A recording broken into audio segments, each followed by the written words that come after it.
자, 반갑습니다. 125회 시험 잘 치셨습니까? 오늘 일요일입니다. 어제 토요일 날 시험을 치셨죠? 아마 이 영상은 제가 편집을 하고 하다 보면 조금 며칠 뒤에 여러분들에게 전달이 되지 않겠느냐 하는 생각을 해봅니다. 오래전에 제가 시험을 친 당일날 그때의 느낌, 소감을 같이 이야기하면서 여러분들하고 한번 공감을 해보기로 하겠습니다. 당시에는 지방에서 시험을 치지 않았습니다. 서울에서만 기술사 시험을 쳤고요. 그때 제가 포항에 거주할 때인데 시험을 치고 비행기를 타고 이제 집에 오니까 우리 집 사람이 이 긴 양초 있습니다. 양초에다가 시험 시작하는 시간에 맞춰 가지고 불을 켜고 제가 집에 도착할 때까지 그 양초불이 꺼지지 않고 살아있으면 합격이다. 만약에 꺼지면 불합격이다. 이렇게 마음을 먹고 양초불을 제가 공부하는 책상 위에다 켜놓았는데 다행히 집에 오니까 불이 살아 있었습니다. 자, 그래서 우리 사람이 당신이 합격할 것 같다. 이렇게 이제 이야기를 했습니다. 그때 제가 쉬는 시간에 이제 밖에 나오니까 그 당시에 서울에서 학원에 다니던 사람들이 같이 이제 응시를 했겠죠, 주변에. 시험을 치고 나오니까 중간중간에 시험 시간에 막 이것이 정답이다, 저것이 정답이다, 막 이런 이야기를 하더라고요. 그래서 제가 기술한 내용하고 그분들이 이야기하는 정답하고는 전혀 다른 내용이었다는 생각이 듭니다. 그래서 걱정이 많이 되었죠. 떨어질 것 같다. 이런 생각이 들더라고요. 왜? 사람들이 말하는 정답하고 다른 내용을 썼으니까 떨어진 거 아니겠습니까? 그런데 의외로 합격을 했습니다. 자, 그래서 한마디로 여러분들 기술사 시험 정답이 있는 거 아닙니다. 그래서 여러분들이 지금 기술한 내용들이 내가 정답이 있냐 아니냐 이런 건 너무 고민하지 마십시오. 자, 조금 있으면은 학원의 강사분들이나 유튜브 여기저기에서 아마 기출문제 해설이 올라올 겁니다. 그것도 너무 신뢰할 필요는 없습니다. 저는 최근에 이제 기출문제 해설 이런 거 잘 안 합니다. 왜냐하면은 제가 감히 여러분들에게 이것이 정답이다, 저것이 정답이다 이런 말을 함부로 할 수가 없습니다. 잘못하면은 시험 친 사람들의 마음에 혼란을 일으킬 수 있기 때문에. 그래서 여러분들 뭐 참고 삼아 보는 거는 좋은데 기출문제 해설 너무 믿지 마십시오. 왜냐하면은 그 해설한 사람마다 그 방향이 다 다릅니다. 그리고 기술사 시험도 시험 응시한 사람마다 답안의 방향이 전부 다를 수밖에 없습니다. 단지 전체적으로 채점하시는 분들이 그 내용을 보시고 잘 쓴 답이다, 못 쓴 답이다 판단을 해서 채점을 하게 되는 거죠. 보통 이제 일반적으로 세 분이 채점을 한다고 알려져 있습니다. 경우에 따라서는 두 분이 채점하는 경우도 있습니다. 두 분 내지 세 분이 종합적으로 채점을 해서 그 합산 점수를 3분의 1로 나누어 가지고 평균 점수를 도출하는 게 기술사 시험의 채점 방식 아닙니까? 그래서 자, 최종 정답이라고 보다는 최종 합격 점수는 어떻게 나옵니까? 그 채점위원들의 채점에 따라 가지고 나오는 거죠. 지금 올림픽 하고 있죠. 올림픽도 마찬가지입니다. 주심이 있고 부심이 있죠. 그래서 심판들이 그 점수를 종합해서 이렇게 채점을 하게 된 채점 방식들이 있죠. 자, 그렇게 해서 합격이냐 불합격이냐 판단이 내려지는 겁니다. 제가 잠깐 제가 판서를 좋아합니다. 그래서 칠판에다가 판서를 하면서 과연 우리가 이제 시험을 치고 어떤 마음으로 다음 시험을 준비해야 되겠느냐 하는 내용을 한번 설명드려 보기로 하겠습니다.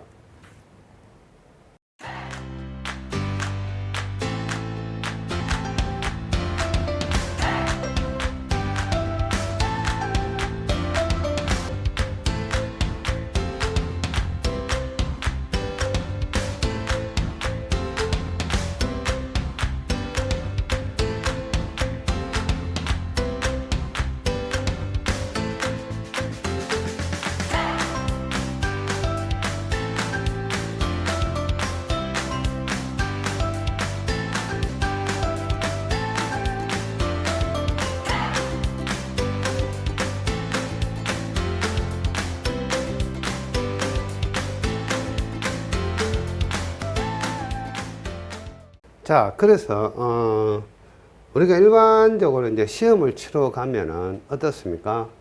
자, 1교시를 한번 예를 들어 보겠습니다. 1교시. 1교시 시험이 있으면은 10시험 문제가 출제가 되는 거죠. 10시험 문제 중에 우리가 어떻게 10문항을 선택을 해서 쭉 기술을 하게 됩니다. 자, 그러면 이 중에 나머지 시험 문항이 있는데, 통상 여러분들이 이제 그 1교시 시험을 치러 가시면은 여러분들이 자신 있는 문제가 일반적으로 한 6문제에서 한 7문항 정도 되고, 나머지 3문항은 어떻습니까? 좀 아리까리한 내용들이 많죠. 완벽하게 뭐 10문제를 다 선택하는 경우도 있습니다만, 쉽게 나올 때는. 자, 그러지 않으면 일반적으로 6문제나 7문제는 여러분들이 평소에 공부한 내용들이 나오고, 나머지 3문제는 좀 아리까리하고요. 여기 나머지 3문항은 완전히 뭡니까? 퀴즈와 같은 문제, 이런 게 주로 출제가 되는 거죠. 장학 퀴즈, 또 골든벨을 울려라, 이런 것처럼 1교시 문항은 무슨 퀴즈 대회 하는 것처럼 그 용어의 뜻을 몰라서 여러분들이 못 푸는 경우가 상당히 많이 있습니다. 자, 그리고 나서 이제 여러분들이 시험 치고 나면은, 자, 기출문제 해설을 해주죠. 누군가가 기출문제 해설을 해주는데, 자, 이 많은 문항의 기출문제들이 일반적으로 우리가 공부하는 그 일반적인 내용들이 있습니다. 그것은 언제나 다음 시험에 출제가 될 수 있는 거고, 여기 이상한 쇠문항이라든가 이러한 쇠문항이 다음 126회에 출제된다는 보장이 전혀 없습니다. 그게 출제되지 않는다고 봐야 돼요. 이렇게 우리가 흘러간 문항들이 상당히 많습니다. 이렇게 흘러간 문항들이. 이런 문항들은 다시 한번 공부할 이유가 없는 거죠. 그 다음 시험에 나온다는 보장이 전혀 없습니다. 이런 것들은. 물론 나올 수도 있는데. 자, 만약에 나온다면은, 여기 있는 이 문항이나 이 문항들이 A라고 쳐보겠습니다. A라는 내용이 있으면은, 그 다음 시험에 문제가 나온다면은, A1이라든가 A2라든가, 이 A라는 내용을 공부하면서 많은 내용들이 있는데, 그 중에 다른 일부분에 이렇게 파생적으로, 파생 문제죠.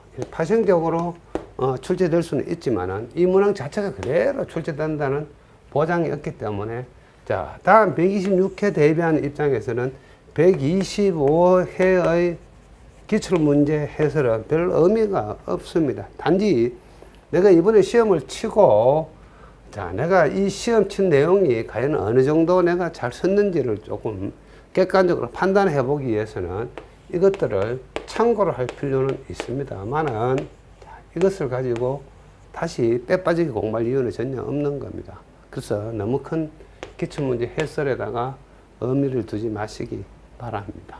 자, 그래서 통상 이제 채점하시는 분들이 3분 정도가 채점을 하는데, 경우에 따라서는 2분이 채점하는 경우도 있습니다. 그래서 어쨌거나 이 3분이 채점한 점수를 합산해서 다시 평균해서 합격 점수를 정하는 거 아닙니까? 합격자를 정하는 건데, 뭐 합격자도 뭐 60점을 합격하는 사람이 있고, 62점을 합격하는 사람이 있고, 65점을 합격하는 사람이 있고, 다들 점수가 다르죠. 그래서 기술사 시험은 정답은 없다. 합격자만 있을 뿐이다. 이렇게 생각하셔야 됩니다. 그래서 이런 기출문제 해설은 큰 의미는 없다고 생각하시면 되겠고. 자, 그러면 이제 어제 시험을 쳤습니다. 그럼 여러분들 앞으로 어떻게 해야 됩니까?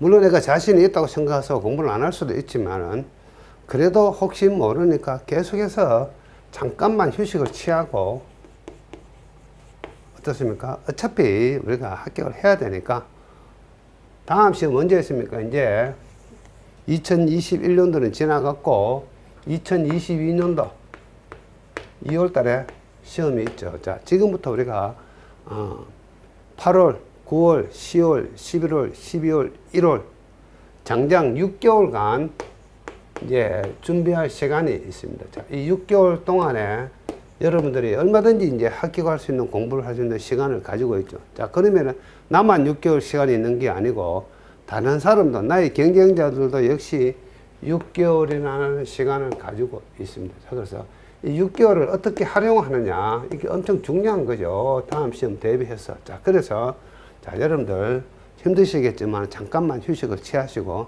길게 하시면 안 됩니다. 적어도 한 7일 정도 일주일 정도만 휴식을 취하시고 다시 공부를 126회를 대비해서 신기일전에서 다시 공부를 스타트 하셔야 됩니다. 그래서 내년도 2022년도에 126회를 대비해서 지속적으로 공부를 해야 됩니다. 자, 그 중간에 1차 합격자 발표가 나면은 어떻습니까? 쭉 공부해왔던 이 내용들은 면접 대비 공부가 되는 거죠. 자, 그래서 지금부터는 여러분들은 126회 및 이번 시험 합격한다는 전제하에 면접 대비해서 공부를 쉬지 않고 계속하는 것이 엄청 중요합니다. 저도 당시에 그렇게 했습니다. 자, 그래서 쉬는 시간에 나오니까 다른 사람들이 정답이 이거다 하고 이야기를 하는데 제가 썼는 내용하고 전혀 달라요. 걱정이 되니까 저는 계속해서 이제 이틀인가 휴식을 취하고 다시 공부를 하기 시작했습니다. 당시 시험 치러 갈 때 제가 123문항을 준비해서 소문노트를 만들어 가지고 가서 시험을 쳤는데 걱정이 되니까 합격자 발표 날 때까지 1차 합격자 발표 날 때까지 제가 추가로 약 한 100문항 정도를 더 공부를 했습니다. 100문항 정도 더 추가하고 있는데 합격자 발표가 나서 이제 면접을 가서 면접까지 통과를 했는데 자, 이 100문항 초과를 하는 동안에 어떻습니까? 면접 대비 공부도 된 거죠. 그래서 여러분들 나중에 면접 가시면 어떻습니까?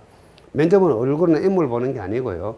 구두상으로, 구술로 여러분들에게 시험을 보는 시간입니다. 그래서 질문에서 답변하면 점수가 나오고 질문에서 답변 못하면 점수가 안 나오는 게 면접시험이다. 이렇게 생각하시면 될 것 같습니다. 자, 그래서 농독고 너무 휴식 길게 하지 말고 지금부터 계속해서 여러분들이 다음 시험을 대비해서 공부하는 자세가 엄청 중요하다. 이렇게 생각을 하시면 될 것 같습니다.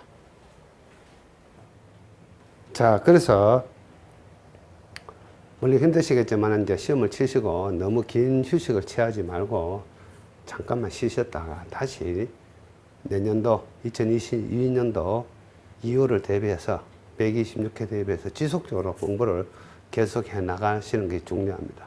그 과정은 결국은 면접을 대비하는 과정이 되는 거죠. 그래서 합격자 발표가 나면은 바로 면접으로 여러분들이 전환을 하는 거죠. 자, 면접도 강조드린 것처럼 실력을 테스트하는 시험입니다. 인물을 본다든가 그런 거 아니고 질문을 해서 답변하면 점수가 나오고 답변 못하면 점수가 안 나오는 게 면접 시험이죠. 그래서 너무 휴식을 길게 취하지 말고 바로 다음 시험을 준비하는 게 엄청 중요하다. 이렇게 생각하시고 기출문제 해설에 너무 꽂히지 마십시오. 이번 기출문제가 일반적으로 우리가 통상적으로 나오는 문제 빼고는 돌발적으로 나온 이상한 문제가 있습니다. 그러한 문제들은 다음 시험에 또 나오지 않습니다. 자, 이렇게 해서 여러분들이 이제 이번 125회 시험을 치셨으니까 이런 마음가짐으로 다음 시험을 대비해서 끊임없이 계속해서 공부에 손을 놓지 말고 지속적으로 연속적으로 공부를 계속 하셨으면 하는 바람에서 제가 이런 말씀을 한번 드려봤습니다. 자, 다음에 또 좋은 소재, 좋은 주제를 가지고 여러분들 같이 한번 이야기를 해보기로 하겠습니다. 자, 다음 시간에 또 뵙겠습니다.